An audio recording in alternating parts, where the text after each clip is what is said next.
salaamaaleykum chers internautes salaamaaleykum yéen ñi safoo programme Seneweb TV seneweb.com ñi ngi am mbégte ak kontaante teew fi comme ni ñu fi defee saa su nekk mode vacances oblige dañuy dem seeti suñuy joueurs professionnels yi nga xam ne ñi ngi hissé haut le drapeau du Sénégal waxtaan ak ñoom faire le bilan de la saison tey nag ñu am le privilège ki nga xam ne mooy l'international sénégalais Moustapha Nam dalal ñu fii dans ses locaux Moustapha maa ngi lay nuyu. waaleykum salaam Pa Omar maa ngi lay ziar di nuyu seen internet yëpp di leen masaw waaw tey man ngeen am donc ñu fas yéene am waxtaan bu am solo. Moussa ni ngay waxee nii xam nga gaynde lañ la xamee quoi grand. mooy Liberté 4 nii lay waxee. gaynde bi si biir terrain bi la rek. mais fii waa dañuy waxtaan relax fun. wax laa son. waaw incha allah non xaar ma jéem laa yëngal tuuti Moustapha Chéri Jini. waaw boobu moom dinaa si kontaan moom. waaw kon jeex na moom damaa bëgg nii ngay waxee nii ñu waxtaan daf dañuy waxtaan. mais naka vacances yi. waaw ça va maa ngi sant bu baax alhamdulilah vacances yi moom waaye comme d'habitude ça se passe bien avec la famille avec les amis donc ñi ngi essayer profiter bu baax tout en waaye ñu maintenir les formes bu baax a baax parce que c'est très important ñëw ñu vacances rek pour relax parce que am na saison bu ñuy préparer. donc ñu ngi profiter ñu ngi maintenir forme bi aussi. lan mooy sa quotidien aux vacances parce que gars yi dañ ñoo xam ne bu ñu ñëwee vacances li ñuy woowee vacances ñoom mooy ba doon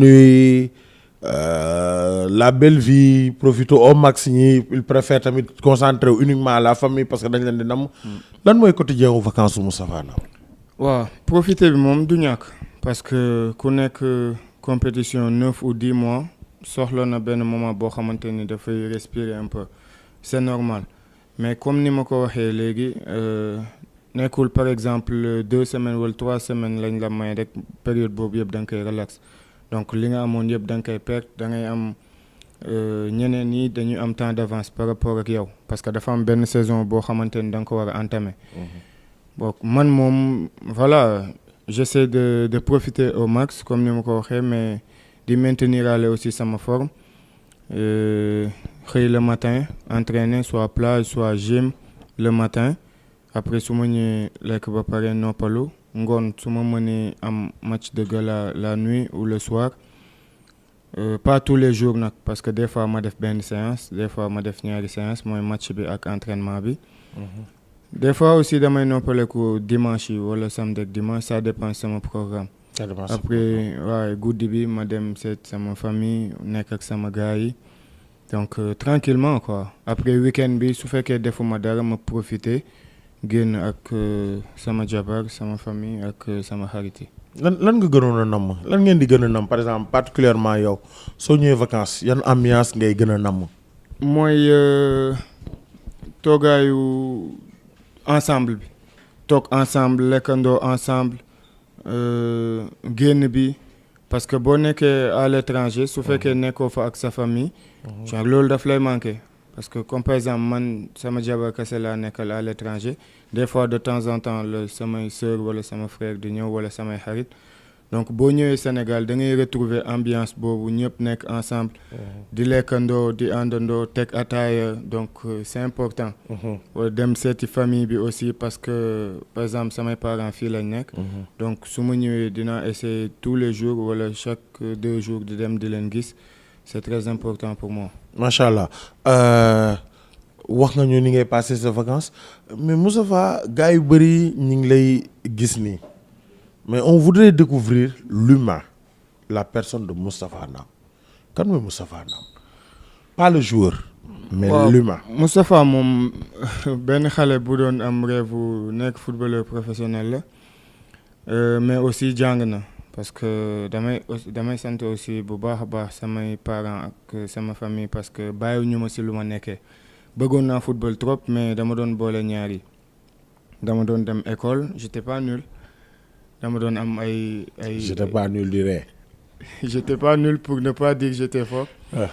donc dama doon am ay notes yu baax su ma paree ma koy boole ak football bi ak jàng alxuraan bi donc j'essaie de tout faire en un même su fekkee compliqué woon na mais dama doon boole ñett yëpp di jàng alxuraan di jàng école di football donc yàlla jàppale na ma dem naa ba voilà toll naa foo xamante ni am naa niveau bi nga xamante ni. niveau d'étude bëgg naa ko niveau d'étude niveau d'étude dem naa ba am bac li yàlla di def. really non dem naa ba bac.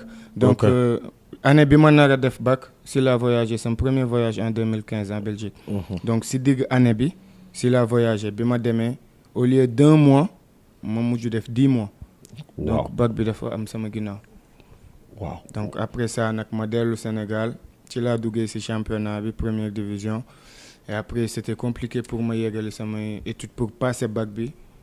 si je comprends bien genre sa carrière au football c'est après sa test Belgique bi la commencé. non commencé na bien avant ici au Sénégal parce que bi ma nekkee Sénégal maa ngi doon jàng di football après ma rejoindre Dakar Sacré-Cœur di def sport études après ma génn Dakar Sacré-Cœur. c'était difficile. non c'était pas difficile Dakar Sacré-Cœur def naa fa seconde première après ma génn def terminal bi may def terminal dama génn Dakar Sacré-Cœur. après club boobu ma nekkoon nag année bi may def terminal ci la voyagé. ci digg année bi naroon def 1 mois test pour ñëwaat mais après dañ ma conserver foofu ma mujj def Belgique 6 mois dem France def fa 4 mois donc après li ma raw. ci étude dafa bëri mënu ma woon rattraper. bi ma ñëwee nag dama continuer jël yoonu sport bi ba après un moment temps def. ça a été difficile de def benn choix ne sport rek. Ouais, c'était très difficile c'était très difficile. parce que parents ñoom parce que ouais surtout parce que xamoon nañ ni damay football ñi ngi ma si doon jàppale ba bi may dem première fois à l'étranger jàppale nañ ma si bu baax a baax soutenir nañ ma ba ni may nekkee foofu c'était compliqué mais dañ ma doon soutenir aussi. mais ñoom yaakaaroon nañ aussi que su ma ñëwaatee dinaa continuer parce que voilà boo demee extérieur boo fekkee ça s'est pas passé comme prévu boo ñëwaatee peut-être xalaatoon nañ dinaa yeggali waat sport étude bi mais man bi ma demee ba gis li nekk foofu dama ne pour ma am li ma bëgg ci football bi foog ma concentrer wu focus football parce que bu ma nekkoon di def sport étude ok am na ñu koy def réussir mais man li ma xalaatoon mooy dama soxla woon concentré wu carrément di entraîner sama club di am aussi yeneen séance à côté parce que bu ma naroon boole yeneen yi fi ma tolloon noonu man en tout cas ci man moom da doon compliqué ci man moo tax ma préféré jël yoonu football bi kese mais aujourd'hui j'ai pas regretté. Vous n'avez pas regretté évidemment mais parents yi pour convaincre leen y avait ay stratégie la wala des négociations yu bëri. non munoo woon teg stratégie moom parce que. maslaa rek loo bëgg xalaat wala looy xalaat ñoom xalaat nañ ko ba pare donc da ngay naxante munoo teg stratégie parce que loo bëgg def wala loo def ba pare peut-être ñoom xam nañ ko bàyyi la ci biir. benn anecdote. waaw pour ne leen nangul bàyyi leen moom mu football. ku mel ni sam papa moom des fois dañ doon def ay affaires yu bëri xam nga temps xale rek da ngay def li ngay def foog ni yow rek ko yëg wala yow rek ko xam. fekk xam nañ ko bu yàgg bàyyi la ci biir peut-être duñ la ko wax ci saa si mais après dinañ la xamal ni li nga defoon xam nañ ko mais ñoo la bàyyi ci biir rek mais après ay expérience la yoo xamante ni peut-être soo naree def leneen di nga xalaat ni li nga defoon xam nañ ko donc di nga def attention ci li ngay def même si des fois di nga def yenn affaire yoo xam ne yëpp xale la. mais j'avoue que bi ma doon jël décision arrêter jàng pour football bi c'était très compliqué mais après dama jaar ci sama mag yi peut-être ñu waxtaan ak ñoom après ñu bàyyi mag sama yoon mais dañ ma doon wax ni que li nga bëgg tu vas assumer heure yi nga doon yeewu jàngatoo mais da ngay yeewu dem football yi fooy football yaa xam mais doo fi tëdd ba midi wala 14 heures heure yeewu bu jotee da ngay yeewu dem defi li ngay def parce que yow yaa opté loolu après début bi c'était compliqué parce que bi may doog a arrêté noonu signé wu ma directement mais après waaw dama doon yeewu di dem entraîner di utaale ba am club mooy bi ma jógee Europe en 2015 si je me trompe pas non waaw 2016. après si laa ñëwaatee signé Douane. joué fi 2 ans. après et là les 2 ans de Douane. waaw quels 2 ans. waaw franchement déclic la woon. déclic. waaw parce que dama dem à l'extérieur def 10 mois en Europe. li ma fa yóbbu woon aw ma ko parce que maa ngi doon espérer leneen mais bëri na ay problème yu tax si ñëw ma foofu. ma préféré ñëwaat Sénégal. Donc amaat beneen nouveau départ pour delluwaat donc bi ma ñëwaatee douane moom beneen Moustapha la woon dans la tête ak ni ma doon liggéeyee esprit bi dafa changé lu bëri dafa changé. est-ce que sax hygiène de vie bi changé wul. waaw changé na parce que dafa am loo da nga dem di 10 mois yi pour man 10 mois yooyu nga dem xool yëndu moom moo créé le renouveau. waaw ak le déclic parce que dafa am loo bëgg. xamoo woon nooy def ba am ko nga dem gis ne mode de vie bi rigueur bi intensité bi laa fi fekk xaar ma teel a préparé wu. waaw parce que kumpa la woon si man donc bëggoon naa dem Europe mais à tout prix mais xaw ma lu nekk Europe. donc dañ koy wax parce que peut-être instant bii nii ok diggante 2015 ak léegi ça fait quand même 10 ans mais am na lu bëri lu si changé. parce que léegi di nga nekk fii dina am ay affaires yu bëri yoo xamante ni dina la xam loolu lu tax nga war a liggéey pour dem. mais man xaw ma woon li nekk Europe kumpa la woon xam naa ni daal joueur professionnel yaa ngi foofu noonu neex na sama rêve la woon donc je voulais partir à tout prix.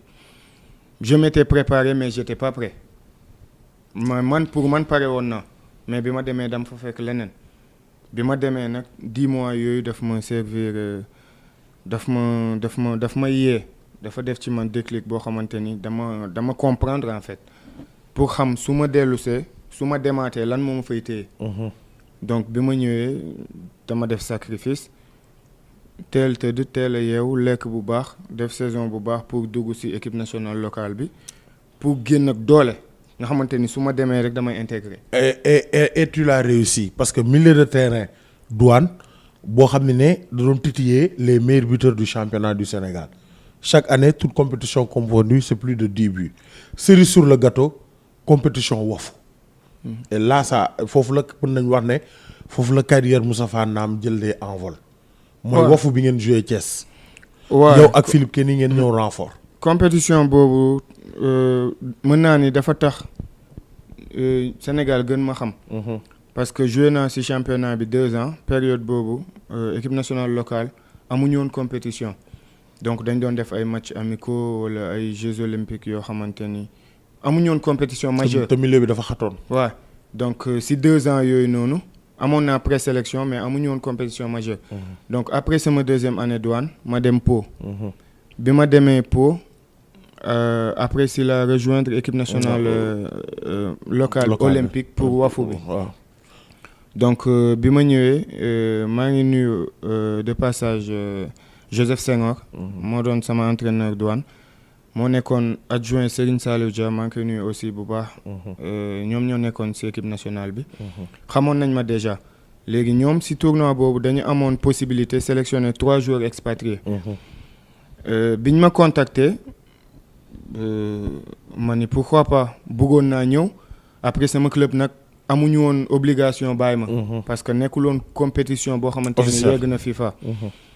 mais man dem naa ba bëggoon dem bras de fer sans pour autant yegg foofu parce que waxtaan na ak ñoom après ba ñu bàyyi ma finalement mais xam naa compétition boobu fan la ma mënoon yóbbu donc dina tax Sénégal gën ma reconnaître gën ma ñi ma xamul woon xam ma et puis aussi dafa am yeneen équipe africaine yu ñëw donc compétition boobu noonu boo defee compétition bu baax da lay ubbil sa carrière bu baax a baax plus-value la voilà donc man bi ma waxtaanee ak sama club bëgguñu ma woon bàyyi parce que bokkoon naa ci joueur majeur yi parce que dañ doon jouer monté mais bi ma waxtaanee ak ñoom comme li yàlla di def rek dernier match avant may rejoindre sélection bi ma jël carton rouge mais du loo xamante ni dama ko tey parce que man je triche pas je fonctionne pas comme ça j'assume mes actes ma jël carton rouge ñu suspendre ma 2 ou 3 matchs parce que carton rouge direct la woon. léegi période boobu nag c'est la compétition bi doon am donc ça veut dire su ma ñëwee Sénégal benn match rek laa doon raté sama club.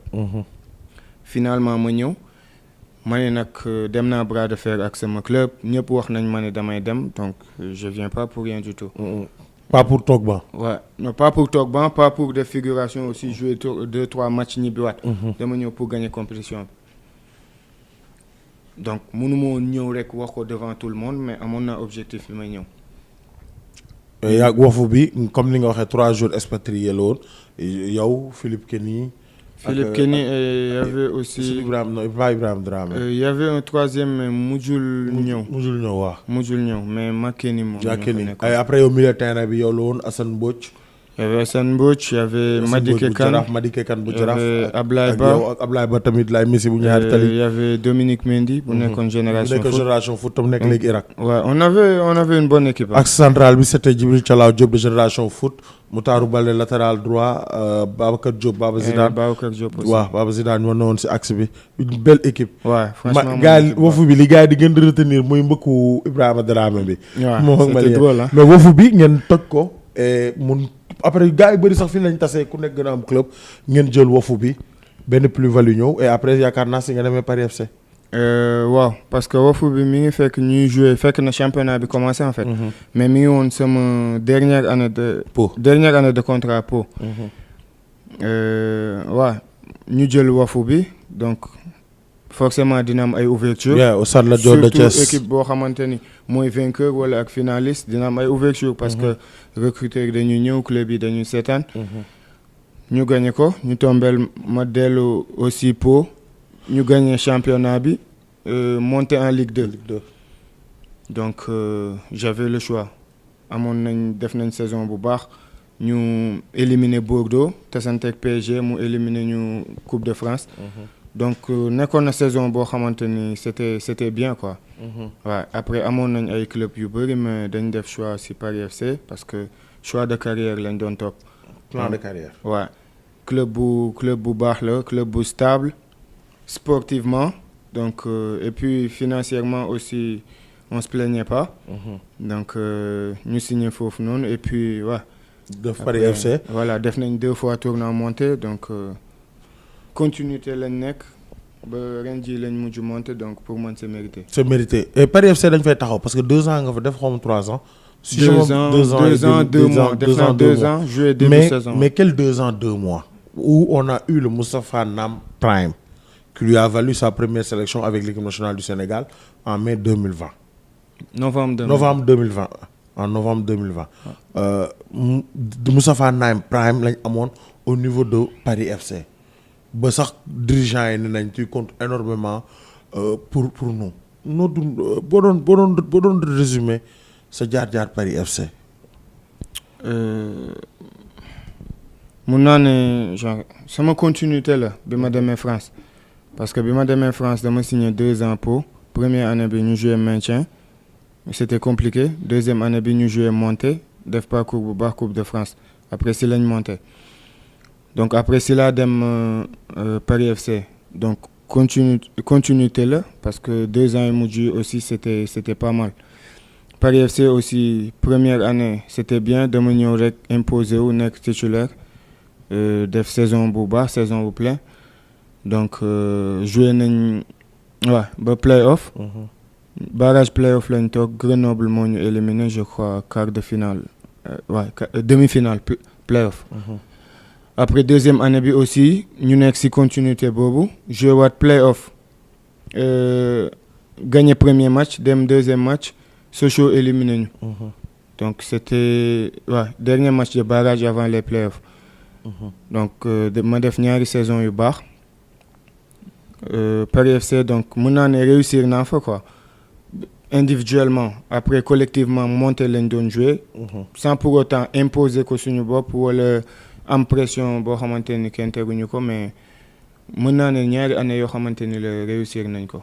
li jaaxal nit ñi mooy ñu xëy benn jour parce que dañuy waxtaan ci carrière sa carrière en club après nag ñëw ci équipe nationale mais en club c'est-à-dire tout le monde est surpris takk nga fi brassard Paris FC su ma juumul.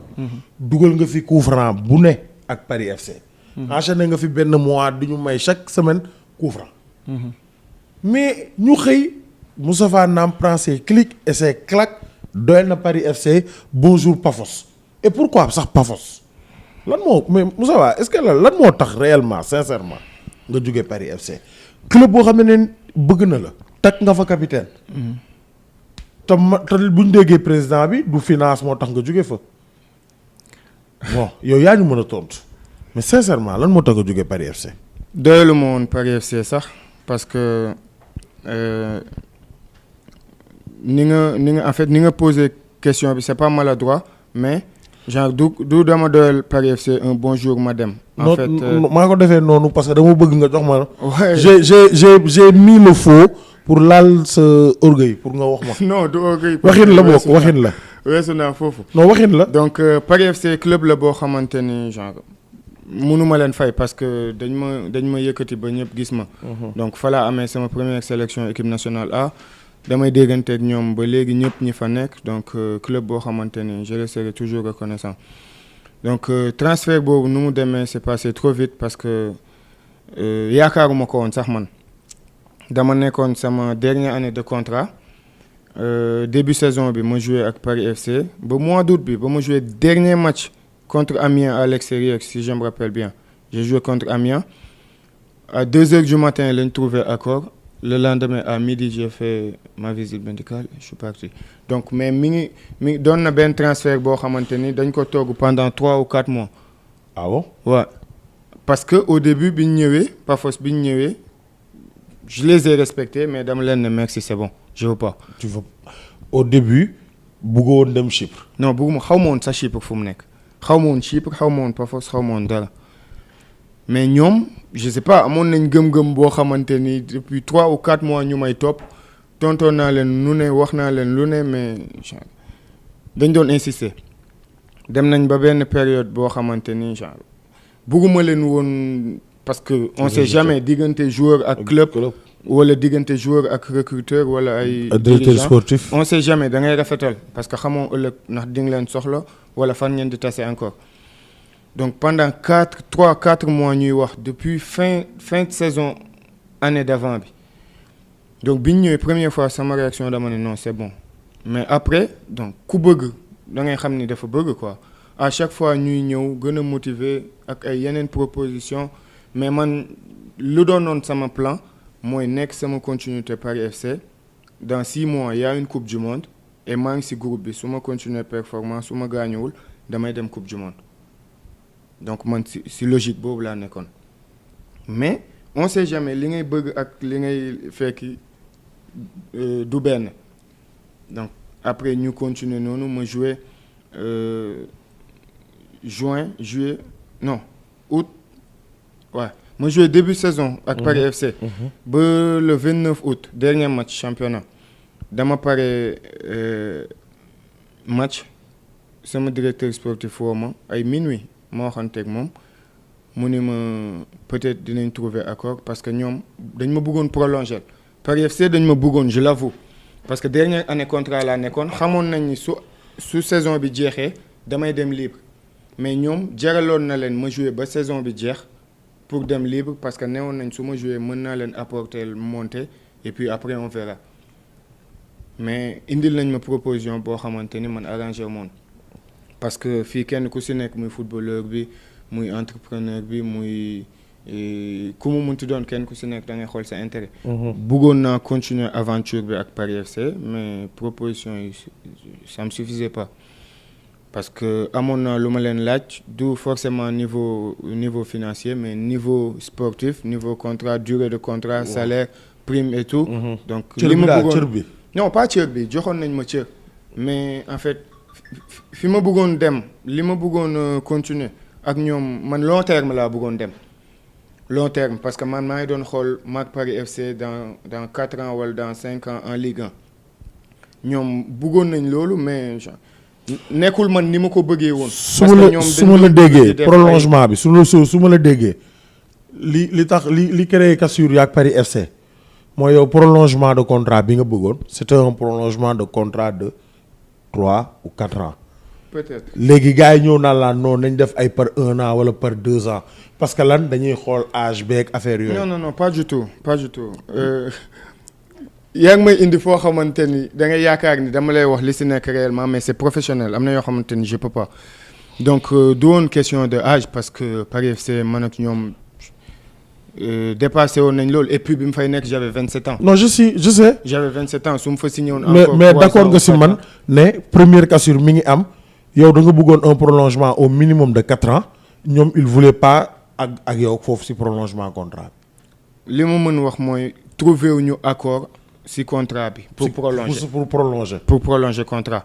entre temps am na yeneen équipe yu. am na yeneen club yu ñëw ma nekk di discuter mais ñoom aussi ils étaient sous pression parce que xam nañ ni bu ma jeexalee saison bi je vais partir libre. te boobaa dañuy perdre. du ma ñàkk club dinaa partir libre su fekkee gaañu ma et voilà des fois sax nga gis joueur yoo xam gaañu nañ mais transféré nañ leen quand même.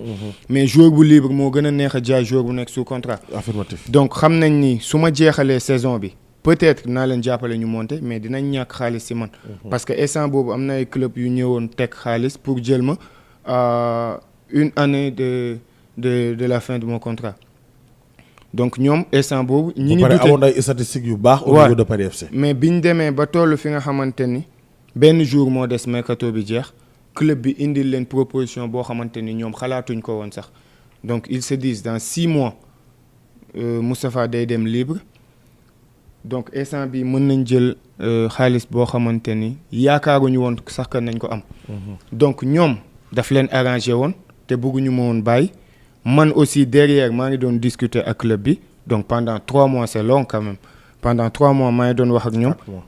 3-4 mois dem naa ba trouver ak ñoom accord verbal man ak club bi donc mu des club bi ak Paris FC Paris FC tamit au début ñoom ci même. optique lañ nekkoon mooy intransférable duñ ma jaay. mais biñ demee ba trouver accord ak Pafos mooy dernier jour mercato xam nañ ni damay jeexal saison bi wóorul ma prolonger donc damay dem libre à la fin de la saison. te ñu ngi gis benn chèque boo xamante ni mënuñu ko refuser buñ ko jëlul léegi dañuy perte. dañ koy jël.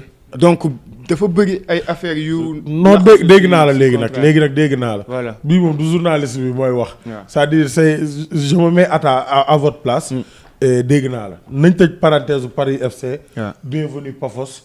on découvre le championnat chypriote déçu ou bien de bonnes surprises. normal pas déçu parce que j'ai assumé mon choix. qui a fait couler beaucoup d'encre. J'ai assumé mon choix. Bi mu fa demee 6 mois après, je suis parti à la Coupe du Monde quand même. Affirmatif. Donc, et c'était un des objectifs bu tax nga bëggoon prolonger Paris FC. Exactement. Dama waxtaan ak sama papa balaa may dem. Au début bëggul woon ma dem parce que moom aussi xamul woon Chypre et tout. Mais après, comme je t'ai dit, 3-4 mois c'est long lu ne xaj na si. Après mu ni ma yàlla rek a fi nekk. Soo naree dem Coupe du Monde da ngay dem. soo narul dem doo dem mën nga toog Paris FC te doo dem Coupe du Monde. dara garantiwul la di nga toog ma waxtaan ak moom waxtaan ak sama conseiller sama agent donc finalement ñu jël choix boo xamante ni ok dañ koy dem assumer si ça se passe mal ñu dem seeti leneen on a le temps ma dem première année Pafos. mu doon première année d'adaptation. ma découvrir dëkk bu bees club bu bees langue bu bees français rek laa doon wax ak olof. ma dem Chypre ñuy wax grec di wax anglais xaw moon lu ñuy wax donc juste 2 joueurs francophones ñoo fa nekkoon ñoom laa doon waxal ci vestiaire yi à part ça man kese maa fa nekkoon j'étais pas marié encore. donc c'était compliqué damay jóge entraînement dem ñibbi man kese du ma am ku ma waxal ku dul ok téléphone et tout mais une fois nga bàyyi sa téléphone c'est fini après man tàmmoon naa nekk man kese mais bokkul nekk yow kese France wala nekk yow kese Sénégal bokkul ak nekk yow kese là-bas Chypre. barrière de la langue. voilà donc da ngay nekk entraînement sax lu nit ñi di wax doo ko xam. ok c'est vrai football am na langage universel da ngay topp ci ginnaaw kenn bu defee nga def mais bu juumee da ngay juum. te waru laa juum loolu. waaw te man su ma nekkee ci biir terrain ak samay moromu joueur du ci ñoom laay xool pour def. non mais su fekkee xamoo lu entraîneur bi di wax lan ngay def. moom koy am na joueur yoo xam ne sax entraîneur bi li ma Amadou Sagna wax nee na entraîneur bi li muy wax expliqué wu dégguma ko. mu dem ne directeur sportif bi kii nañ ko yóbbu ci réserve. non mais dañ lay wax non wala na dem jàngi ji langue ba mu. non mais amuñu sa temps. amuñu sa temps parce que yow yaa ngi fii comprendre ko am na sa morom bu nekk foofu buy xaar juste heure am jot. wallaay mais dañ lay teg fee ñu moo dama tax xaar ñu indi ko. mooy wax booy jàng leen anglais ba sonn. booy c'est nekk très championnat important. Sénégal jàng leen anglais ba sonn booy di ko caaxaan. non mais man boog bu ma nekkoon Sénégal nga wax ma loolu damay ne kii dafa bëri caaxaan mais il faut nga dem pour xam instant bii nii nag soo leen koy wax peut-être du ñu comprendre mais c'est très très très important. Après jox nañ ma prof boo xamante ni daf ma doon jàngal bu nekkoon koo xamante ni la dafa compréhensif soo ba ne xaw ma compréhensif laa koy wax xaw ma dafa tayaloon je sais pas mais daf lay bàyyi à l'aise yow daal ni nga ko sentiree soit mu ñëw sa kër soit nga dem jàng si centre d'entraînement bi soo sonnee nga toog mais daal daf la bàyyi mais en tout cas daal man loolu arrangé woon na ma trop au début je me disais amaluma benn njëriñ parce que li may soxla si terrain bi rek la may wax te yooyu xamoon naa ko nan la ñuy waxee ballon en anglais chasuble su fekkee sa adversaire daf la passe balle bëgg la wax seul wala ça vient yooyu la lay jàngal mais yooyu da nga koy xeeb mais après c'est important yooyu boo ko dajalee après si ngay mën a wax phrase au début ma def une semaine ma ne kii li may wax yëpp xam naa ko mais après club bi ne ma il faut nga dem parce que lim lay def ni compter boo gis un lay commencer comme ni ko gars yi di waxee mais après bi ma toogee xam ne lii pour man la et même bu dul football bi kese mën na ma jëriñ après ma dem def si sérieux benn 1 mois 2 mois ma commencé wax sama soxla et puis dama nekkoon ak ay nit ci vestiaire yi su nekkee koo xamante ni da ngay timide dañ lay écarter. Donc il faut que nga wax may nekk di def ay fautes ñu may rectifier ma continuer ba instant bi mën naa wax sama soxla loo wax dama koy xam. macha allah nga dóor Pafos joué nga fa sax su ma jumul Conférence League. waaw joué naa fa ren Conférence League parce que première année maintien lañ joué deuxième année ñu gagné coupe bi. Première fois de l'histoire du club. Donc 3-0 en finale. Ouais, donc moom moo ñu permettre ñu jouer Conférence League cette année en début de saison def naa Conférence League balaa may dem janvier Roumanie. ñu def clin d'œil à votre supporter numéro 1 ndax finale bi moom bi ngeen gagné 3-0 moom jubilé bi wër na àdduna. clin d'œil à premier supporter de Moustapha. waaw première supportrice de Moustapha Naam. madame moom première dame moom ni mu jubilé moom. photo yi wër na àdduna moom macha allah. waaw non macha allah léegi nga dóor foofu noonu après ñu xëyaat gis Moustapha Naam Roumanie. Moustapha Naam un joueur très prometteur un milieu de terrain box to box capable de jouer latéral droit avec Aliou Cissé on l'a vu. Capable de jouer milieu de terrain te Naam sax mën na jouer axe mais Naam ñu ne Naam bi mu tojee Paris FC warul woon dem Chypre daa waroon dugg Angleterre ñu ne dégg Naam Chypre xëyaat dégg Naam Roumanie ak Cluj. waaw xam nga football moom question de choix la. ay choix yoo xamante ne da nga koy assumer du loo def rek loolu la des fois nga juum. du ma wax nag que dama juum parce que peut-être kenn ku si nekk mën na am nu muy gisee mais mën naa ne tey jii nii bi may jógee Paris FC di dem Chypre amoon naa yeneen club mais du foo bëgg dem rek ngay dem. peut-être tey jii nii ak ni ngay demee. waaw am na ay club Ligue 1 yu ma approché woon mais est-ce que liñ ma wax pour convaincre na ma pour ma ñëw. instant boobu Paris FC bi ma nekkoon mënu ma woon dem beneen club di nekk second wala troisième rôle donc dama bëggoon nekk sama continuité.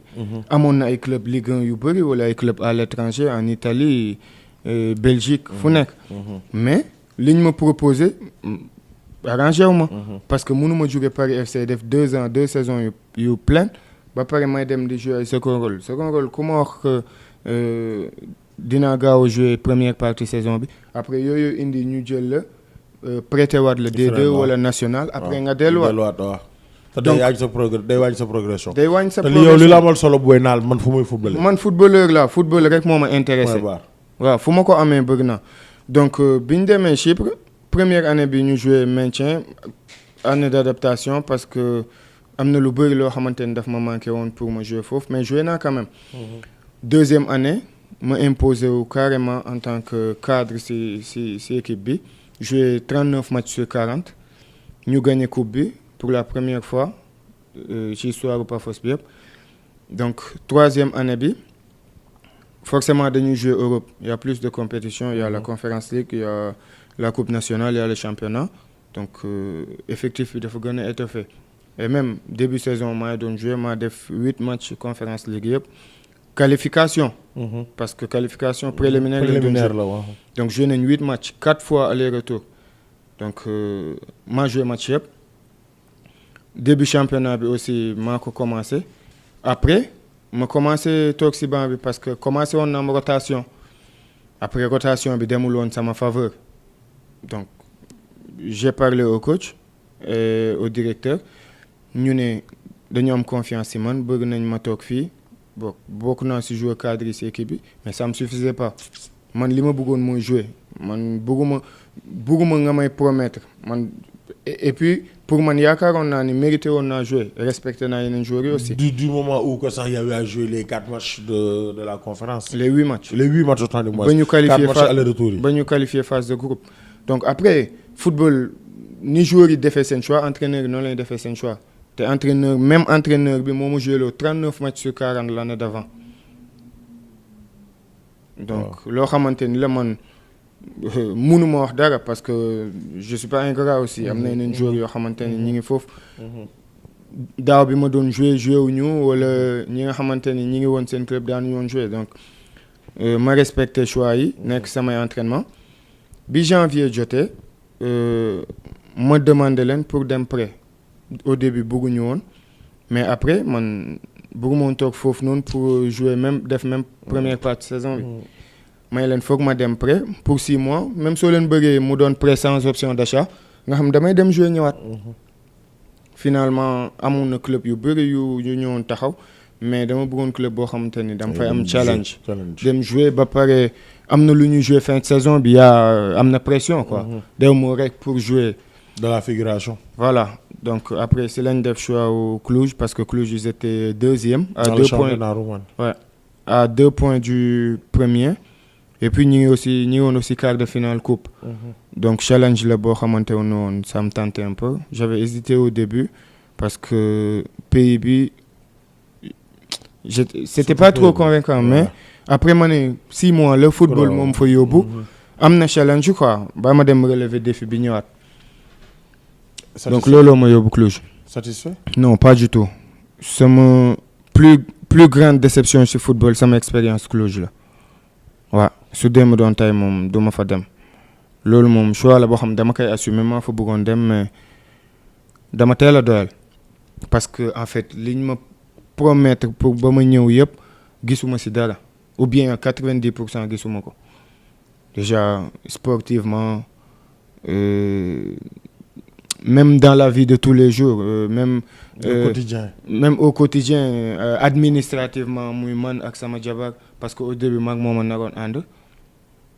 Après il y avait des soucis administratifs, me proposer len tok xaar 4-5 jours pour man and ak mom. Ñu ne ma dem après dina ñëw 6 jours après. 6 jours après mooy 1 mois. Wow. Après donc voilà.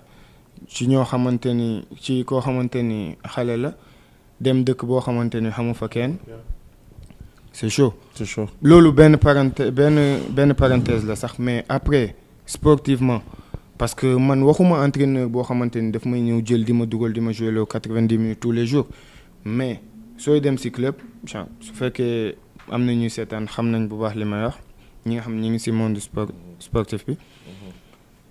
da ngay wax ak entraîneur wala da ngay wax ak directeur sportif bi pour moom mu wax la attente yi lan la ñuy xaar ci yow lan moo tax ñu bëgg la recruter. J'ai parlé avec l'entraîneur et le directeur sportif ñu ne ma dañ ma soxla parce que secteur boobu dañ fa manqué joueur d'expérience seetaan nañ ma xam nañ ma parce que si période bi ñu joué conférence ligue éliminatoire yi tase nañ ak ñoom lañ éliminé dernier match pour dugg phase de groupe conférence ligue. Donc, xamante nañ bu baax. Ñu waxtaan pendant 30 minutes, 45 minutes. Et après ça, j'ai décidé de partir. J'ai parlé avec ma famille, ma femme. C'est bon. Waxtaan naa ak ñoom. Donc, liñ ma wax doy na ma. Mais après, bi ma demee chaque jour may gis ay affaires yu bees. Mais bon, football la àdduna la du chaque jour ngay gis loo xam du chaque jour ngay am li nga xamante ni moom nga bëgg wala li ngay yaakaar du chaque jour loolu nga fay fekk. croix nga foofu. Carrément. Kon baax na. Foofu moom merci rek. Dak si challenge Pafos. Tellu Pafos. Pafos j'ai encore 1 an de contrat mais bu gisaatee leneen dem de. bien sûr instant bii nii maa ngi xool beneen challenge dese na ma 1 an mais je crois pas que je vais finir mon contrat je respecte le club donc je dois respecter le contrat mais su ma amee lu ma gënal ma trouver accord ak ñoom donc je pense que je vais partir. tu vas partir libre. yàlla na la ko yàlla defal. amiin waxtaan bi neex na trop jaar-jaaru kii bi neex na trop et on sent une personne qui est sincère sur ses propos. ñu tëj chapitre carrière en club. ñëw ci équipe nationale du Sénégal. je vais utiliser benn figure de style. et j'espère que di nga ma ko baal. du la metti bu ñu nee Moustapha Nam gars yi figure de style nag laa utiliser nga baal ma dégg du la metti bu ñu nee Moustapha Nam bu ñuy wax équipe nationale de Moustapha Nam les gens se souviennent beaucoup plus des larmes de Moustapha Nam que des prestations de Moustapha Nam ça te fait pas mal un petit peu parce que boo xoolee fépp foo jóge ci club li tax nga jóge fa mooy temps de jeu nga soxla. foo amul temps de jeu da nga fay dem. ak division bu mu mënti doon ak championnat bu mu mënti doon. je veux jouer. non pas du tout peut-être au début bi may doog a ñëw sélection peut-être yaakamti la woon wala je sais pas ni ma mel mais man fépp fu ma mënti dem muy équipe nationale muy club fu ma dem damay bëgg bokk ci meilleurs yi di jouer chaque match su fekkee mérité naa ko parce que su ma mérité wul moom garaawul y a pas de souci mais à chaque fois fépp fu ma dem damay bëgg di jouer parce que footballeur la compétiteur la foog may jouer mais voilà ñëw naa sélection avant CAN bi. donc avant. novembre 2020 Moustapha Nam. donc novembre 2020 nga ñëw novembre 2020 laa ñëw équipe nationale A. CAN bi ñu gagné ko 2022 donc à chaque fois je venais apprendre parce que fekk naa fi joueurs yoo xamante ne ñoo ma gënoon expérimenté ñoo ma gënoon yàgg ci championnat bi niveau bi ñu joué ma ko parce que am nañu joué Ligue des champions am nañu gagné Ligue des champions am nañu joué finale CAN donc su ma ñëwee fekk leen fa damay jàng seen ginnaaw damay jàng ci expérience bi ñu am mais lépp ci am tamit aussi gëm-gëmu mën naa jouer ci équipe bi parce que su fekkee mënuma jouer ci équipe bi kenn du ma woo ba mu fay ñëw. woowu ñu ma fa pour ma toog noonu rek def figuration. donc ouais c'est vrai que joueur boo xamante ni day toog ba jouer wul di nga frustré. C'est normal da nga ñëw pour jouer mais après t'es là pour la nation. da ngay ñëw fii pour représenter Sénégal donc dans tous les cas da nga war a réglo nga jouer ñàkk jouer da nga war a def li nga war a def. suñ la soxlaa nga ñëw wane li nga mën suñ la soxlawul nga toog seetaan. waaw mais après c'est normal du ma ko tuddee frustration mais envie. da ngay am envie jouer soo jouer wul c'est normal nga am benn haine mais contre toi. munoo am haine contre kenn parce que kenn deful la dara. donc yow yaay assumer nga dem liggéey bés boo waree jouer di nga jouer. mais c'est que mais tamit li si métti mooy Paris FC bi ngay nekk 2 ans Paris FC yi mais alaaji 2 ans yu extraordinaire 2 ans 2 mois extraordinaire nga def ak Paris FC di jouer milieu de terrain di dugal ay coups francs. di def ay statistiques yoo xam ne c'est palpable c'est-à-dire personne n'allait miser une pièce que ni boo demee Coupe d'Afrique doo jouer. c'est-à-dire yaa ngi naan am nga haine contre toi mais comment tu gérais ça comment tu gérais ça. dama doon xool ci joueurs yi nga xamante ni war nañ mën ñëw sélection te woowuñu leen on était 28 à la CAN. Ouais. donc mais amoon Covid. Oui. Je prends l'exemple. Oui. Le jour bi ñu naan Pape Gueye du football. À cause de cette inéligibilité avec problème mu Watford bi. après Loum Ndiaye moo dugg jouer. genre Loum Ndiaye est-ce que moo doon sax premier choix bi déjà. je sais pas en tout cas man Loum bi muy jouer. parce que Loum 5 minutes avant coup d'envoi la jouer la dugg. ouais dañ def briefing defar classement lépp à l'hôtel mais xamaguñu woon ni que dinañ am problème boobu ak Pape. léegi bi ñu demee yéeg loolu man ci tableau bi Pape Gueye laa gis donc ak Pape Gueye donc bi ñuy dugg ci bus di dem stade Pape Gueye mooy jouer. parce que moom laa gis léegi bi ñu demee vers stade def reconnaissance pelouse duggaat le temps ñuy simeeku et tout J'ai vu Loum se préparer di waaj dem échauffement parce que 11 yi ñooy njëkk dem def jël tuuti temps après remplaçant yi dem. Je l'ai vu il se préparait pour aller à l'échauffement ak 11 yi man xaw ma parce que peut-être Aliou bi mu koy woo di wax ak moom donc ñoom ñaa kese la woo mais man gisuma ko woon. Donc ça veut dire wax na ak moom avant ñu jouer mais même dina ko bett peut-être bettu ko kenn ku nekk ak ni nga mel donc Loum c'est un professionnel. maa ngi koy nuyu de passage joueur la boo xamante ni voilà gëm na boppam mën na lu muy def donc bu jouer mooy il était prêt à jouer. Donc après lépp lu si mënti am donc faut lui dire merci félicitations. non parce que veille de match wala 2 jours avant yow préparé woon pour jouer 30 minutes avant match ñu da ngay jouer titulaire Coupe d'Afrique.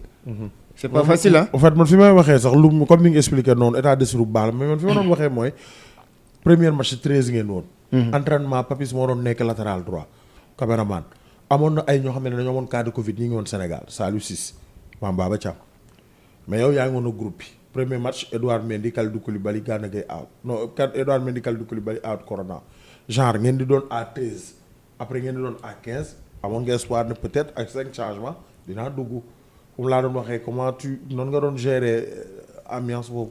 waaw man ba finale Coupe d'Afrique dama amoon espoir jouer nekkul parce que dafa am ay joueurs yu manqué ou pas mais ba finale Coupe d'Afrique on est 28 veille de match damay préparer pour jouer la finale donc man noonu laay demee. Après c'est vrai que wàññeeku nañ am na ay joueurs yoo xamante ni nekkuñu fa mais coach bi def na de telle sorte ni que kenn sentirul absence su kenn. tey jii nii ñoo gagné CAN bi kan mooy fàttaliku ñi feebaroon. kenn dañ koy wax nii rek mais. kenn c'est aux oubliettes. moom kay champion d'Afrique à jamais le premier. Ouais, c'est ça mais képp kuy dem compétition da ngay dem pour gagner dem pour jouer pour wane li nga mën pour wane lan moo tax ñu sélectionné la mais man à chaque fois lu ma doon gën a motiver mooy am na ay joueurs yoo xamante ni. peut-être woowu ñu leen mais mérité woon nañ nekk fii sama place. Et puis lu tax coach bi woo ma moom moo ko xam.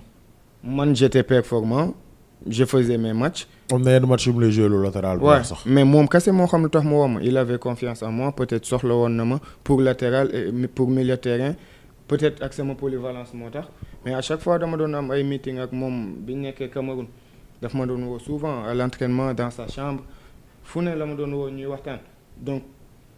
Il savait utiliser les bons pour maintenir ma foofu en fait. am état d'esprit du groupe bi. am état d'esprit bu baax parce que quoi qu'on puisse dire CAN boobu noonu bu amuloon état d'esprit bu baax duñ ko gagner comme ni nga ko waxee dem nañ ay match yoo xamante ni on était 13. joueurs yi dañuy lekkee fii ñii di lekkee fee duñu ànd ñun ñëpp parce que lan dafa amoon Covid donc c'est valable si yeneen équipes yi mais. amoon nañ esprit de groupe boo xamante ni genre moo ñu mënoon yóbbu fi ñu jëm donc amuñu woon temps xool ndax Moustapha Nam mer na parce que joué wul moo xam c'est son problème day ñëwaat ci groupe bi wala mu quitter groupe bi soo demee ba mënutoo assumer nga génn kenn du la téye. Sénégal Rwanda 77e minute ñu bëri di yëgale ni micro bi Sénégal Rwanda 77e minute ñu bëri di xaar nga dugg et on voit l'entrée de Pape Abdou Cissé à la place de Nampalys Mendy. Zone mix fiiw nga def. su dee mu doon tey ma jaaraat noonu mais man maa xam lu tax ma jaar noonu. waaw loo tax ma déggoo moo fàttali la. waaw ne la Sénégal Rwanda. ba pare ndox la heure changement boobu ñëpp doon xaar na yaay dugg. après beneen changement am Pape Gueye moo dugg. mais zone mix da nga dugg yàggoo sax vestiaire. pourquoi. sangoo ma vestiaire sax. sanguwoo. sangoo ma vestiaire. nu mu koy yàggoo fa. fii ma ñu def fii ma dugg jël sama bagage dem mais man maa la mën wax lan moo tax ma def loolu. moo tax ma laaj la ko. oui match bi dafa jeex gagné bëggoon naa joué wu ma j'étais frustré mais merew ma kenn. aw ma ku may mere su ma mee ku may mere sama bopp laay mere mais j'étais prêt à jouer ce match.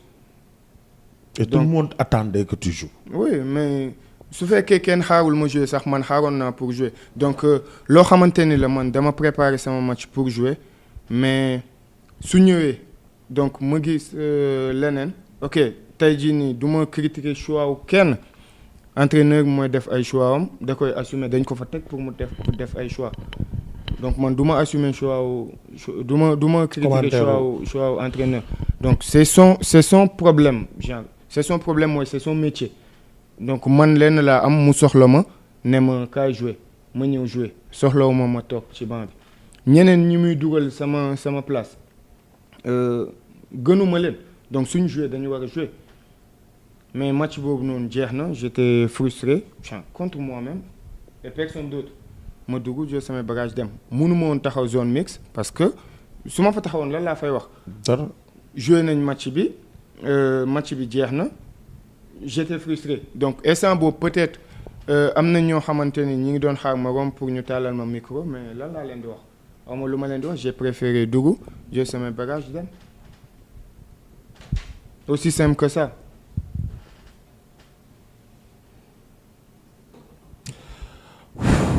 bon li tax ma def benn 2 minutes c'est que am na loo bëgg a wax mais tu te retiens et bon nit ki tamit dañ koy respecter il va être professionnel jusqu'au bout mais en tout cas on connaît le talent on connaît la personne et kenn du naatable sa mën football macha allah surtout ñun ñi nga xam ne yàgg nañ seetaan championnat Sénégal surtout ñun ñi nga xam ne seetaan nañ la wofu.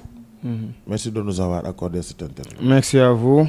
J'espère que ñëpp dinañ kontaan ci interview bi ñu koy seetaan donc. C'était en mode confidence ah. Ouais benn instant parce que lu bëri am na yoo xamante ni peut-être nit ñi bëggoon nañ ko xam wala bëggoon nañ am ay éclaircissement. micro donc xam nañ ko fii et puis waaw muy yow muy man muy keneen ak keneen nit ku nekk nit kase nga donc nul n'est parfait. su fekkee am na ay mots yu déplacés envers quelqu'un wala quelques-uns ñu ngi ci jégalu bu baax on voulait juste waxtaan partager moment yi ak Seneweb ak yéen aussi donc di leen sant di leen gërëm bu baax. lan nga regretter ci sa carrière en équipe nationale. non awma lu ma regretter sama carrière équipe nationale moom mun naa ne monument la quoi. donc soo fay ñëw da ngay ñëw ak fierté ñëw pour xeexal nation bi donc su ma nee équipe nationale su may wax benn mot en équipe nationale boo xamante ni mën naa ko résumer benn wala ñaar damay ne genre fierté ak réussite en tout cas man sama passage parce que ñëw naa fa j'étais trop fier ñëw équipe nationale ak réussite parce que bokk naa ci groupe bi nga xamante ni ñoo fi njëkk indi Coupe d'Afrique. Et puis dem naa coupe du monde aussi te carrière bi jeexagul on sait jamais donc. En parlant de carrière bi jeexagul yow am veyu publication liste beneen coupe d'Afrique bi ñu weesu Côte d'Ivoire. gisoon nañ waa ñu ne yow dañ lay convoqué su ma jumul Bakary Cissé boo ko bindoon. yëgoon nga lool. maa ak yéen ñoo ko gisandoo de ci journaux yi. En tout cas j'étais présélectionné parce que. voilà. ouais parce que CAF boo fay da nga fay yónnee. ñi ngay yóbbu kay day ëpp 50. ouais CAF da nga fay yónnee une liste de 50 ou je sais après pas. après nga defaat 35. waaw mais veille bi man sax toog naa sama kër ñu may yónnee ay liens ouais félicitations et tout sama jabar sax daf ma doon yónnee ay liens gis nga kii moom may leen. C'est pas comme ça, c'est une grande compétition. Bu fekkee da ngay dem du veille bi nga koy xam. wallaahi. man je savais mais voilà même ba sama waa kër sama mag wala samay parents peut-être amoon nañ espoir mais man je savais donc grande compétition yooyu du veille bi ngay xam ne da ngay dem wala doo dem mais Sénégal moom wala fépp la am sax ay rumeur wala ay journalistes dañuy wax loo xamante ni peut-être leer na leen peut-être leeru leen je respecte mais kenn ku si nekk daal da ngay def sa liggéey man sama liggéey daal mooy si biir terrain bi. def li ma war a def et puis li nar a ñëw dina ñëw. Je respecte et jaloux le mindset. Je respecte et jaloux la carrière de Moustapha Nam. Merci de vous avoir encore accordé cette interview di profito di nuyu la supportrice numéro 1. madame moom macha allah. waaw mention spéciale yàlla na yàlla dolli sutura. amiin musal leen ci cat ak làmmiñ. Et on vous souhaite des lendemains meilleurs dans votre carrière professionnelle de football. Hormis Bafos. Ah, on sait jamais parce que football moom dafa doy waar dafa yaatu. Football moom faut jamais dire jamais mais comme ni ma ko waxee man page Cluj bi laa exclure parce que expérience yu terrible laa fa am mais football la donc li nekk sama kanam laay xool fu mu toll nii. exclure ay Qatar ay Arabie Saoudite ak yooyu. non fépp fu am football rek foo xamante ni mën naa fa réussir genre sportivement après voilà li des ñu xool. donc ay choix la yoo xamante ni fu ne lay ñëwee donc on sait jamais. jërëjëf sama gars yi maa ngi gërëm tamit ki nga xam ne moo coordonné interview ba mu am muy Zam di nuyu sama benn copain moom ab joueur la mais ñëwewul compétition Assane di leen jox dig daje bu baax a baax incha allah si beneen entretien ak sunu joueur professionnel yi nga xam ne ñi ngi hissé haut le drapeau du Sénégal.